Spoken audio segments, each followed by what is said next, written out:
Okay, this video is just about making stencils, because stencils can be fairly confusing sometimes. Now, if I was just making this word here, for example, some letters and some shapes are very easy. You just cut them out. And what we're interested in is the hole where we can then put our spray paint or our paint through that hole and end up with the positive image of the T. Okay, so we're not so interested in this bit. We are actually interested in this bit. But what happens when you get to a complicated image, or for example, the letter R, which has a middle bit? Because if you were going to cut this all out, like we did for the T, you would also cut out that middle bit there. Now, you might still understand that as an R, but if you wanted to keep that middle bit, you have to basically draw in what we call a bridge. And before I do that, to show you, I'm going to show you a stencil I found here of a letter P. Obviously, this middle bit wouldn't stay there if you didn't have something to join it to the outside of the paper.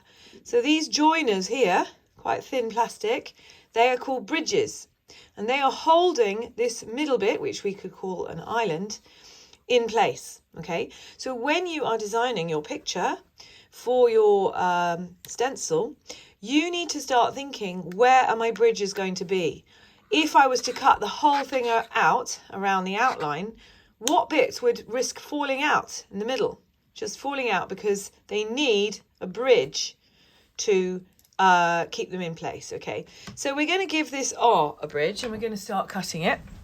So when we do the letter or the picture or whatever, we are going to obviously draw it out. We've got this bit in the middle, so we draw it however we want. Then we need to create two bridges, I'd say. So I'm going to put a bridge here, a bit like this P that we saw. And there's my bridge, and there's my bridge. Okay, so let's go like that.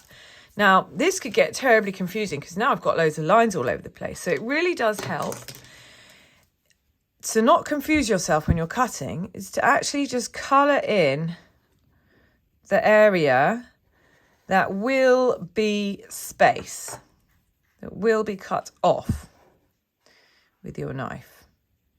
So notice I am not going to draw or colour in where I put the bridges because they need to stay. They are the paper that is going to hold the middle bit of the R in place.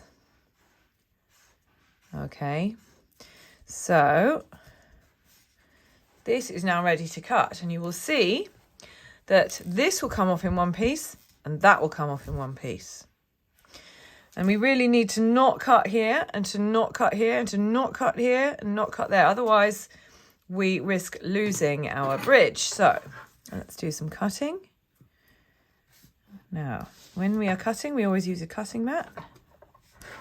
And we swivel our paper and around. We do not cut away from us. We always keep our wrist at a natural angle.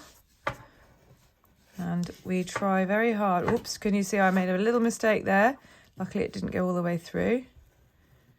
Okay, and then when we get to these bridges, we have to be very careful not to cut anything unnecessarily. So here we go, where you can discard that because we're not interested in that.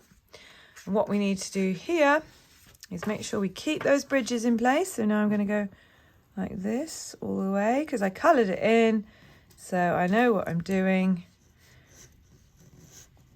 It's always got to be easier with a cutting knife that's actually sharp.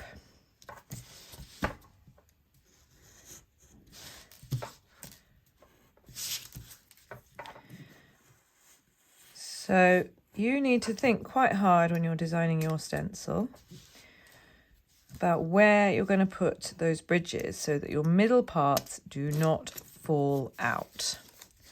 And here we are.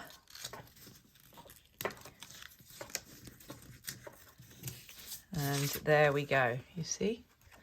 So these bridges were very important to hold the middle bit of the R in. Okay.